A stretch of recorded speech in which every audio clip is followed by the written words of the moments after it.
Hi there and welcome to another Raid Shadow Legends video. I'm IceMan and today we're going to be doing a guide video on the one, the only Miscreated Monster. Now this guy is an absolute beast. I'm going to just start off and say that outright. You know, everybody wants him unless they've already got him. And even then sometimes they want two of him. So, right, he's a Magic Affinity Night Revenant HP based champion, and he's one of last year's Halloween champions. And if you're watching this when it comes out tomorrow, he's available in the current 10x event we will have going on when this video comes out. So where should we start with him? With his skills, of course. So his A1, Meaty Fists, attacks one enemy 2 times. Each hit has a 15% chance of placing a stun debuff for 1 turn. Has a 50% chance of placing a 60% decreased defense debuff for 1 turn if the stun debuff is placed. So it's not an amazing ability, this one. I mean, it's not bad. You've got a 15% chance, which can be booked up, by the way, to 25%. So 25% chance of placing a stun on his A1. He does attack 2 times, so that's 25% times 2, sort of.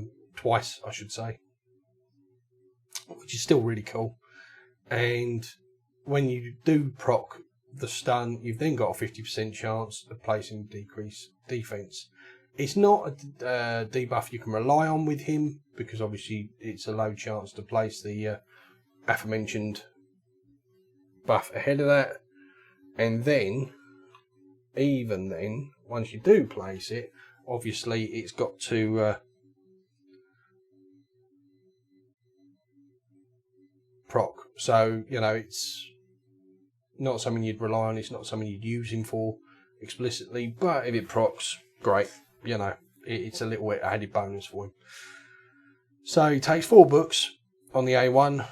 2 of them do damage, 2 of them buff his chance by 5% each. Great. He's well worth the books. I will say that straight off. He is a great, amazing champion. Most endgame players are still likely using him. And if they're not, it's just because they've got something so much better. Mid-game and early game, he will be an absolute beast for you. He will carry you through just about anything.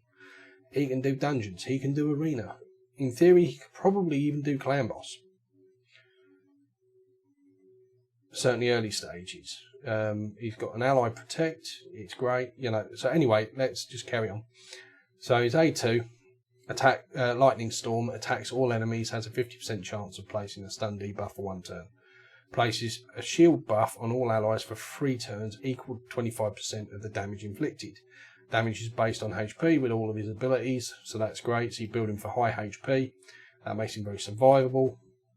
And you know, you build him out for damage as well, because one of the main places a lot of people use this guy is in the spider, because of the massive shield he brings. Now, obviously, the more crit rate, you want him at 100% crit rate if you can manage it. You want him at high crit damage, and then he's going to be chunking out massive shields, especially on the spider because of the spiderlings, and it will just help you through that entirely.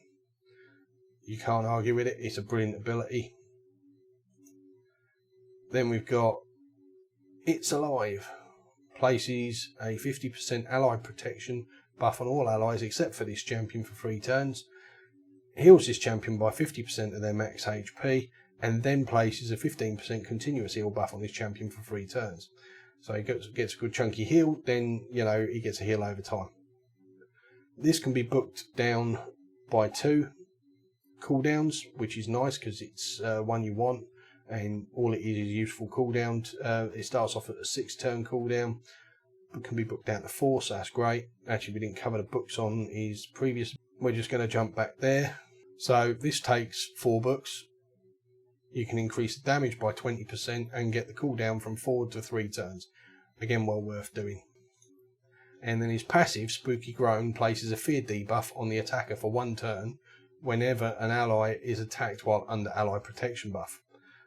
So you get that ally protection buff up, and somebody attacks your ally, they take a fear. Absolutely brilliant. And then to top things off, he has an aura increases ally HP in arena battles by 33%, which is nothing to sneeze at. So all in all, he's got an amazing skin. He looks absolutely brilliant. You can't argue that. He is one of the better looking champs in the game, I think. He does look absolutely amazing. They always do good jobs, or often, most of the time, do great jobs with their artwork. And he is no exception. He is one of the better looking champs in the game. He does look ultra cool. Anyway, so let's move on to his artifacts. How have I geared him? This guy, if you're using him in arena, you're going to want to build him for accuracy as well as survivability and damage and all the rest of it. He's not going to give you the big chunky shields that he does in spiders in arena, but his shields are still handy. And bearing in mind he's a HP based champion, he's actually quite eligible for a HP set. Shield set. You put him in that shield set, then he really will give you a nice chunky shield if you get his HP up really respectably to start the fight with. So that's great, a great option for him for the arena. He brings the stuns, he brings heals, you know, he does all of that. So there's a lot of ways you could gear this guy. Obviously, it's going to very much depend on where you use him. If you're using him in the spider, again, you can actually go for the shield set. The only problem is you're only going to get the because there's no rounds as such with the spider. You're only going to have that big chunky shield at the start. Once it's gone, it's gone. Which is fine if you're nuking down the spider quick enough, then that's great. If you're not, you're probably better off going for something like a stun set to help give him more chance to stun those spiderlings, which is actually what I wanted to do, but at the time when I built him out, I didn't have enough stun pieces available. I could probably do it now, but obviously it cost me a lot of silver, and he works for me at the moment the way he's set up, so I'm perfectly happy with that. As you can see, I've got him in a couple of legendary pieces, but every piece on him is 5-star, not 6-star. Again, in all honesty, I took off 1 6-star piece I think he had on him. Was it 2? Might have been 2, sorry. I think I had a 6-star on his weapon and a 6-star on his head. And swapped them out for 5s just for this video. Because I do like to do these videos with more attainable gear that everybody can sort of, not everybody, obviously, if you're at this, but again, even a couple of legendary pieces at 5-star are not unattainable if you're running your dungeons. You don't need to be running level 20 dungeons for that. You get them up to 60 or level 16 or something like that. As soon as you can be running for the banners at 5-star, you can pull this gear. It's just going to take more runs to do it. That's just the fact of it, you know. But to be fair, he's been in very similar gear to this for months for me, and I've stopped really farming gear for him. I've got him in a day set, obviously, to put people to sleep. Stun is better because they don't get woken up when they get hit. No, frost set's not really all that ideal for him because they need to hit him for the frost set to take effect. But stun set I would personally go for. Again, if you want, you can put him in a speed set, build him fast, keep him going regularly. So there's many ways you can build this guy, and it will very much depend on what gear you've got on your account. And he's great either way. High speed, if you can get it. I haven't actually got my speed that high. We'll go through his stats quickly actually. So I've got him up to 177 speed. I would like that to be higher, but I just don't have the gear in the sets he's wearing. I could swap him out entirely and try other sets and stuff, and I may well do that at some stage, but again, I'm happy with him as he is. I've got debuff accuracy of 266, critical damage of 93, again, I'd like that higher. His crit rate's at 98, again, I would like that 100. His HP's at a fairly respectable 55,000, nearly 56, so he's not doing bad. That's his stats in a nutshell, well, what I've got him at. So, obviously I've got him in an accuracy banner with speed. It roll on attack does nothing for him, doesn't really help. Obviously the HP and the defense do help. You want good HP on him because his damage is based on HP, and it helps him survive. Again, defense will help him survive, so good stat for him. I've gone for crit damage on the amulet with accuracy because again, accuracy is important for him. And then we've gone for HP with HP on the ring. Speed boots in the day set. Again, we've got crit rate here and some accuracy. I need to actually put a glyph on that accuracy, get that a little bit higher. Although to be fair, since I don't really use him in the arena, it doesn't really matter for me at the moment. It'd be a wasted glyph. Again, his HP's glyphed up, resistance. We've gone for a HP chest, critical damage and speed, and HP and crit rate. So all good stats there. That's actually a very nice piece. Obviously, it'd be better in an epic or a legendary where you could get more rolls on it, but it's still a good piece. Crit rate gloves to get his crit rate up to 100. Flat HP is what I rolled, annoyingly, so not a great roll on this piece, but you take what you can get sometimes again. But it does have HP, it does have HP percentage, it's got a defense percentage. I personally would have preferred some speed on here or some accuracy and a HP percentage, but again, that's fine tuning for better stats when you can. Obviously, accuracy, speed, crit damage, HP, that's going to be a theme all the way through with him. I'm looking at trying to get his crit rate and his crit damage up, also his HP up, also his accuracy, also his speed. It takes a lot of stats to build this guy. Well, that's the one thing I will say. Where should you focus? Obviously, primarily on your accuracy. If his accuracy isn't high enough, he's not going to land his stuns. If he's not landing his stuns, he's just not going to do you any good, that's a fact. So I've gone for an accuracy set, obviously, to get his accuracy up. Again, if you're using him in the arena, you could do something like, say, a speed set and 2 accuracy sets, or even 3 accuracy sets, or the perception set's quite a nice one because it's got speed and accuracy. In fact, I would say that's actually, if you've got the pieces on it, that's preferable to using accuracy on him. And I might even look at that one myself in the not too distant future, just for these couple of pieces, if I can do it, because obviously if you can get decent stats that you want there, in the perception set he's going to get +5 speed as well as the accuracy, so it's worth doing. But again, crit rate, speed, some defense, nothing too special there. We've got resistance, speed, HP percentage and accuracy in his weapon, so it's the same sort of thing all the way through. And these are going to be the same sort of stats you're going to want to focus on. Okay, so let's take a look at the masteries I've gone for then. So we've got the defense tree with increased defense, who increases the amount of healing and the value of shield buffs his champion receives, which helps with the shields that he's putting on himself and the healing he does to himself, so that's great. Heals his champion by 10% of their max HP when they kill an enemy target. This just helps keep him alive if he's a spider tank. Has a 60% chance of placing a leech debuff for 1 turn when placing stun, sleep, fear, true fear or freeze debuffs. Again, he's placing, in my setup, a possible fear, stun and sleep. So, it's worth doing. And then obviously that leech will help keep him alive and other members of your team, to be fair. Then you've got Cycle of Revenge, has a 50% chance of increasing the turn meter when an ally is attacked with a critical hit, so that's great. Retribution has a 50% chance of counter-attack when this champion loses 25% of their max HP or more from a single enemy skill. Downing a Fearsome Presence increases the chance of placing a stun, or a sleep, or a fear, freeze, fear, or true fear from skills or artifacts by 5%. So obviously that helps with his fear, it helps with his stun, and in my case, because of the gear he's in, it helps with the sleep.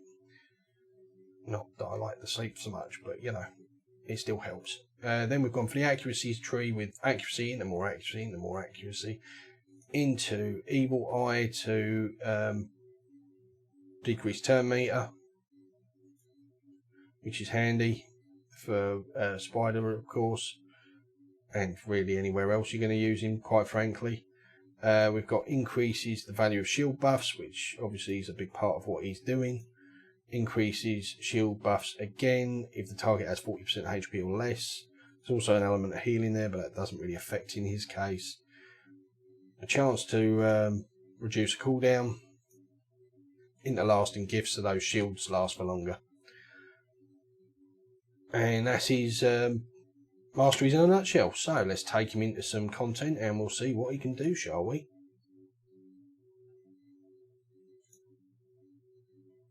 So, go for a dungeon first. where he's best suited.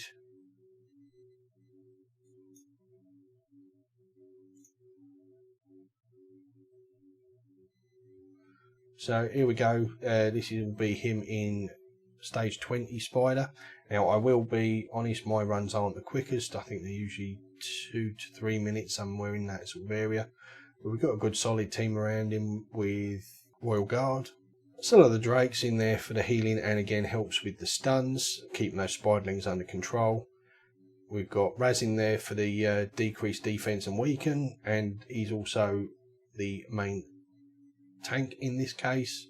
He'll take most of the hits, with Miscreated Monster helping keep him up with the big shields.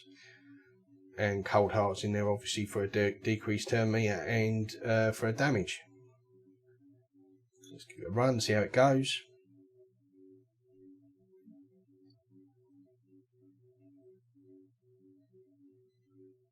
Now, I don't know if I'd say I have a 100% success rate with this, but it is pretty much just that.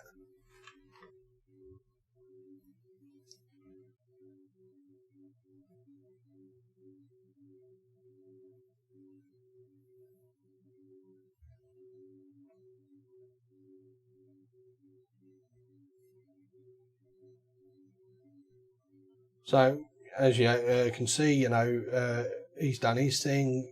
Spiderlings get stunned up. They get everybody gets these massive shields coming out. You got the odd leech going out there.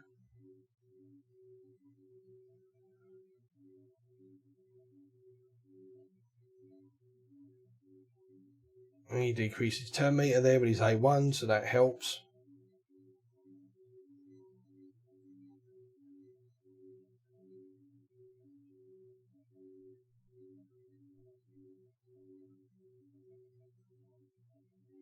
And there we go with the big thing, and loads of stuns. Where stuns haven't come out, sleeps have. In some cases both have gone on, which is a bit redundant, but oh well.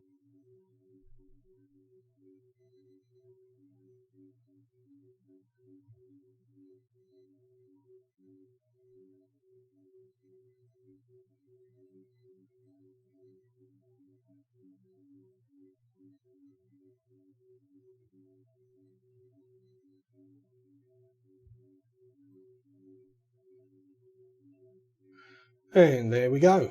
So, you know, 1 minute 36, not bad. I've got a best time of 1:16, so, you know, it's a fairly reliable run for me. As I say, I think that's pretty much 100% success rate. We'll sell that. Okay. As I say, you could technically use him in Clan Boss early on. Again, you're going to be wanting to put him in Lifesteal if you're doing something like that. He can be used in the Dragon's Lair. Obviously, he's actually strong against Dragon 20. Sorry, neutral against Dragon 20, so that's great. I'm not currently using him. I'm using still the Drakes as my thing, because she revives and everything, but he can still be used there. But we're not actually going to show that right now, because, as I say, I don't want to make this video too long. So, yeah, he can be using the Dragons. He can be using Ice Golems. He's got a double hitter on his A1, so, and he does fairly well at keeping people up. So again, you can use him in the finite. He's not optimal for it. He's not the best champion in the world for it, but he is usable for it. Any of the keeps you can pretty much use him in. So, you know, he's great everywhere really. As I say, he can be used in Clan Boss, but he's not an optimal champion, so you're not going to use him for Clan Boss later on. The stuns don't do a thing. Any turn meter won't do a thing. The only thing he's really in there for is whatever damage he can bring and the ally protect and shields. But if you're struggling keeping your team alive and you haven't got any sort of healers and whatnot, he can certainly come in and fill that role. I use him still on my alternate account for that sort of thing. So let's take him into the arena and we'll show you what you can do there. Start with a fresh page. So obviously this team's quite a bit higher than me in player power. We'll take Sinestro out and stick him in.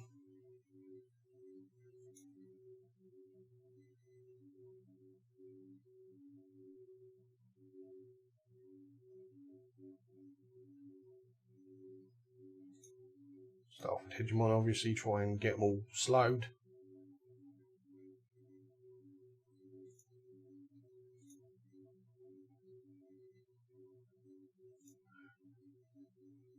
Alright, we've got 3 lockouts.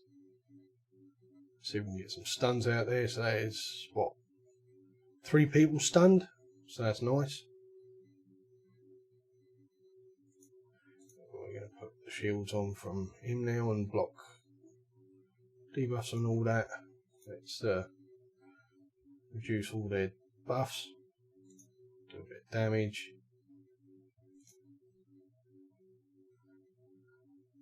Yeah. Just Gold Crown stunned. Now we've lost a lot of those lockouts, so we're going to do cooldowns with Warlord. Not that we need it so much, but we'll put out the Ally Protect and get some fears out there. Do a bit of damage to Arbiter. Anybody who's watched any of my previous videos knows I tend to run a slow and steady strat as opposed to a fast nuking strat. A big part of that is I just don't have any really good AoE nukers. Or at least not enough of them to work it the way I'd like and not built the way I'd like. Plus I actually quite enjoy a slightly longer fight, to be honest, most of the time. Sometimes when I'm farming I'd like a faster fight, obviously, just to get it over and done with. But most of the time I enjoy doing this sort of arena and doing hit for hit and trying to take them down. And when I was trying to do speed runs, obviously that was prior to me having Arbiter, but so I wasn't anywhere near as fast on the speed lead and everything. But I still tended to really struggle most of the time. Whereas once I've gone to this sort of strategy, I still lose sometimes, but I win most of my fights.